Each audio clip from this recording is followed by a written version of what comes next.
Hello শাইনার্স, কেমন আছো তোমরা সবাই? আশা করি সবাই ভীষণ ভালো আছো। আমিও ভীষণ ভালো আছি। তো আজকে আমি কোনো জ্ঞান, কোনো কিছু আপডেট এরকম কোনো ব্যাপার নয়।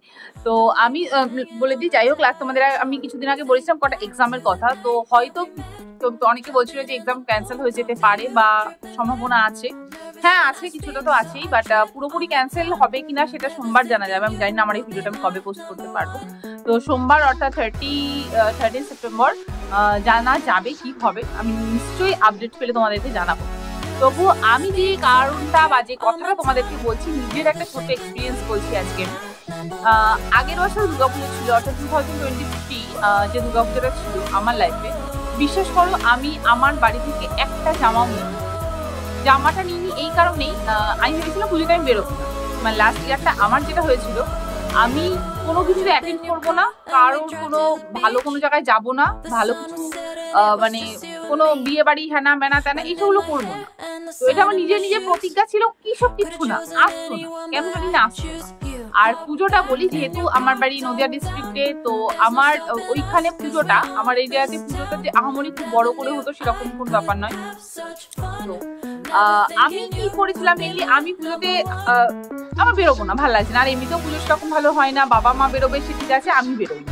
তো আমি যখন বেরোচ্ছিলাম না, তো আমাকে একটা বান্ধবী বলেছিল যে কি হবে অত করে, আমি দেখো পড়বো না রুমে বসে, কেন পড়তে যাবো, আর পড়া আসে না, মাইক চলে পড়া আসে না, কিন্তু থাকি এবছরটা ভালো লাগছে না। তো ওরা সবাই ভেবেছিল আমি রুমে বসে পড়ছি, অ্যাকচুয়ালি সেটা হয় না। রুমে কখনোই ওই অষ্টমী নবমীর দিন মানে বসে পড়া হয় না, তার দেবী যতই মুখের সামনে তুলে নিয়ে বসে থাকো। কিন্তু আমার কথাটা মনে ছিল, ভর্তি করতে বেরোবো, কেন বেরোবো, আমি চাকরি পাইনি, আমি বাবা মাকে কিছু দিতে পারিনি, আমার এগুলো মনে হতো।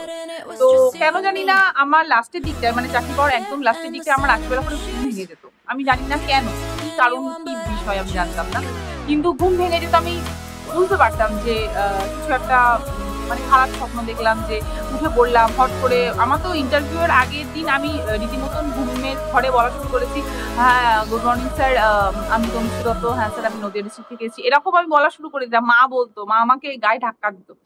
তো যাই হোক, তো পুজো যেটা বলছিলাম, এই বছরের পুজোটা যারা ক্যান্ডিডেট আছো, যারা অ্যাসপিরেন্ট আছো, সামনে কোনো এক্সাম আছে, তো আমি বলবো যে সমস্ত কিছু জীবন থেকে বাদ দিয়ে দিও না, এরকম নয়, কিন্তু ততটাই লাইফে রাখো যতটা তোমার লাইফের জন্য দরকার।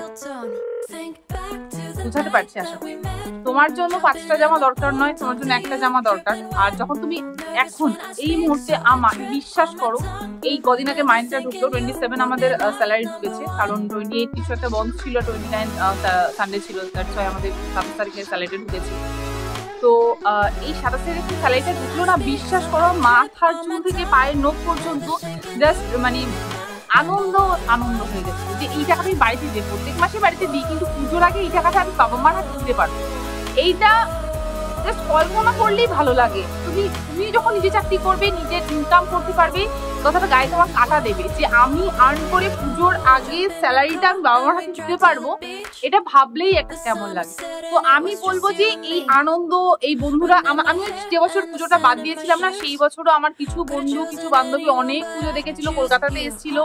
আজ হয়তো তারা ওইখানে, আমি কলকাতাতে অন ডিউটি থাকবো, বা যাই হোক পুজো দেখতে পারবো, একটা দিন ছুটি পাবো, সেটা আলাদা ব্যাপার। আমি কাউকে ছোট করছি না, কাউকে বড় করছি না, কিন্তু আমি তোমার জায়গা, তোমার পজিশনটা বোঝানোর চেষ্টা করছি যে বাদ দাও, এবছরটা থাক, পরের বছরটা হবে। এবছরটা কাউকে নিয়ে না, পরের বছরটা সবাইকে নিয়ে। এবছরটা কিছু নেই, পরের বছর সব। এবছরটা আমার কিছু নেই, পরের বছর পায়ের তলার মাটিটা শক্ত, আমার বাবা মাকে দিতে পারে, এইটা ভাবো। তো খুব ভালো করে পড়াশোনা করো, সামনে কি পরীক্ষা আছে, কি পরীক্ষা নেই, এইসব লোকের কথা, কি পরীক্ষা, কি ইউটিউবে আপডেট, হ্যাঁ এই পরীক্ষাটা হবে কিনা। আর আমাকে অনেকে জিজ্ঞাসা করছিলে কাট অফ, ভাই রে ভাই, কাট অফ এইসব নিয়ে চিন্তা করো না। তোমার কাট অফ, আমি বলে দিলাম 55 জেনারেল, কি হবে ওইসব করে, তুমি তোমার লেভেলটা বেস্ট করো না, তাহলেই সব কমপ্লিট হয়ে যাবে, আর কিছু লাগবে না। আর কাট অফ নিয়ে চিন্তা করো না। এক্সামের স্ট্র্যাটেজি নিয়ে আমি তোমাদেরকে বলবো যে কটা জিকে, জিএস, হিস্ট্রি, জিওগ্রাফি বা ইকোনমিক্স কোথা থেকে কি কোয়েশ্চেন আসতে পারে, বা অঙ্ক, সেটাও আলাদা ভিডিও বলবো, কিন্তু নিজের টেস্টটা নিজেকেই দাও। খাতাতে আমি যে স্যারের কাছে ফার্স্ট অঙ্ক করতাম, সেই স্যার বলতো যে আমি একটা খাতাতে 2বার করে অঙ্ক করতাম, পেন্সিল একবার করতাম, তারপরে পেন দিয়ে করতাম, এতটা প্র্যাকটিস করতাম, মানে এত খাতা না ইয়ে করে একটা খাতার মধ্যেই করতাম। তো পড়াশোনা নিজের লেভেলটা একদম হাইয়েস্ট বুস্ট আপ করে দাও, পেছনে ব্যাকগ্রাউন্ডে না তাকাও। মাইকের আওয়াজটা তখন তোমার কানে লাগবে না যখন তুমি কানে শুনতে পারবে যে ভাই চাকরিটা পেয়ে গেলি, কি করে পেলি, কি হলো, খুব ভালো, তখন ওগুলো তোমার কানে বাজবে, অটোমেটিক্যালি বাজবে। তাই বেশি কথা বলবো না, শুধু এইটাই বলবো এই বছর যারা ক্যান্ডিডেট আছো তারা কবে কি পরীক্ষা এসব বাদ দিয়ে নিজের পড়াটা বেস্ট রাখো, নিজের বাবা মার কথা ভাবো, পায়ের তলা মাটিতে শক্ত করার কথা ভাবো। প্রত্যেক বছর পুজো আসবে, প্রত্যেক বছর মা আসবে, কিন্তু তোমার পরীক্ষাটা প্রত্যেক বছর আসবে না। তোমার বেতন পাওয়ার স্যালারি অ্যাকাউন্টটা প্রত্যেক বছর তৈরি হবে না। যখন তোমার নামে একটা স্যালারি অ্যাকাউন্ট আলাদা তৈরি হবে তখন বুঝবে যে সত্যি। বিশ্বাস করো, আমি এই চাকরি করার আগে পর্যন্ত আমার কোনো এটিএম কার্ড ছিল না। আমার ইউএসবিআই ছিল, কিন্তু ইউএসবিআই থেকে আমাকে অনেকবার বলেছে এটিএম কার্ড করা ছিল, কিন্তু আমি করতাম না, দরকারই পড়তো না সেরকম, কয়টা কার্ড থাকতো। কিন্তু এই চাকরিতে পাওয়ার পর আমি এটিএম কার্ড করা, ইভেন আমি মাঝে মাঝে এটিএম এর পিনই ভুলে যাই।